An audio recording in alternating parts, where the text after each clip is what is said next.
The Chancellor of the Exchequer Jeremy Hunt has said that he can rule out raising the state pension age to fund the UK government's plan to abolish national insurance (NI) contributions, but added that the policy will take a number of parliaments to achieve.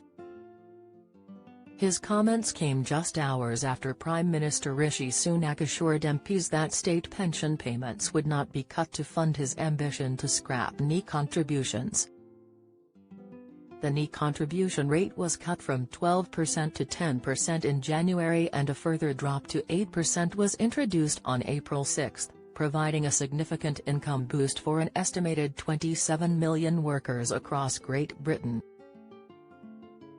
Speaking on Tonight with Andrew Marr on LBC on Wednesday, Mr Hunt also said that there is no time scale for the proposal as the UK government does not know when it will be able to afford it, adding, "I think it's something that will take a number of parliaments to achieve, but it does identify the real divide in British politics." The Chancellor said, "It is something that we want to do, but we're not fixing a timescale on it because we don't know when we'll be able to afford it." But it's a little bit similar to George Osborne saying in 2010, that he wanted to raise the threshold before which people paid income tax and national insurance. And indeed, since 2010 we've doubled it.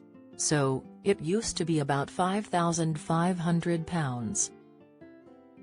Now it's £12,570. So, over 14 years we have made progress. So, I think it's something that will take a number of parliaments to achieve, but it does identify the real divide in British politics.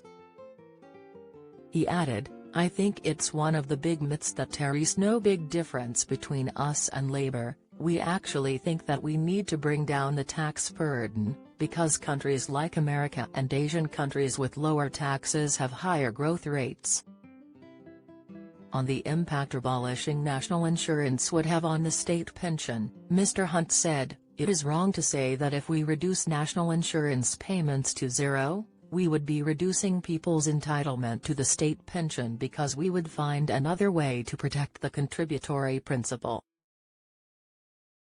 If we were to succeed over a period of a number of parliaments in bringing down national insurance to zero, we would find another way to protect the contributory principle so that everyone would still get what they're entitled to." Asked if he will rule out raising the state pension age to 75 to fund the abolition of national insurance, Mr Hunt replied, "I can rule this out. This aspiration will have no impact whatsoever on the age at which people are able to claim the state pension." During Prime Minister's questions in Parliament on Wednesday, Sir Keir Starmer argued that the proposed policy would amount to £46 billion and puts people's retirement at risk.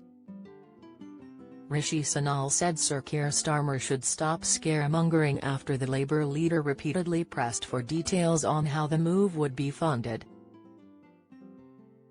Sir Keir asked, has he found the money to fund his £46 billion promise to abolish national insurance? Whenever he's asked about the date of the election or people's pensions, he acts as if answering straightforward questions is somehow beneath him.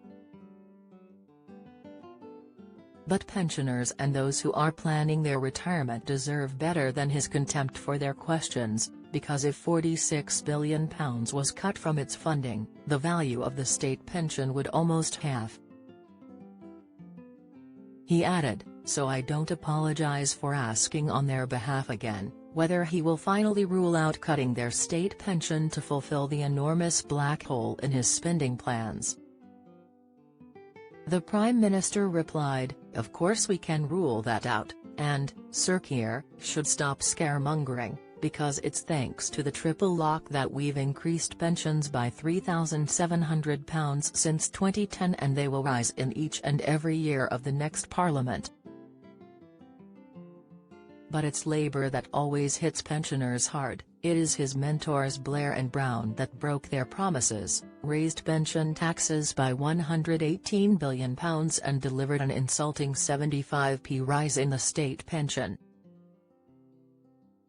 Sir Keir questioned if Mr. Sunak would rule out forcing people to delay their retirement to help fund the pledge, with Conservative peer Lord Frost previously suggesting the state pension age should be raised to 75. Mr. Sunak replied, "I've answered this multiple times to Sir Keir, I'm happy to say it again. This is the party that has delivered and protected the triple lock. But I know, ultimately he is not worried about any of this because we all remember that he's got his very own personal pension plan. I think we all remember it, indeed it comes with its very own special law. It was called the Pension Increase Scheme for Keir Starmer QC, it's literally one law for him and another one for everyone else." Get the latest Record Money news. Join the conversation on our Money Saving Scotland Facebook group for energy and money saving tips, the latest benefits news, consumer help and advice on coping with the cost of living crisis. Sign up to our Record Money newsletter and get the top stories sent to your inbox daily from Monday to Friday, including a special cost of living edition on a Thursday. Sign up here. You can also follow us on X, formerly Twitter, at @RecordMoney_ for regular updates throughout the day. New, get our money news alerts on your phone by joining our daily Record Money WhatsApp community.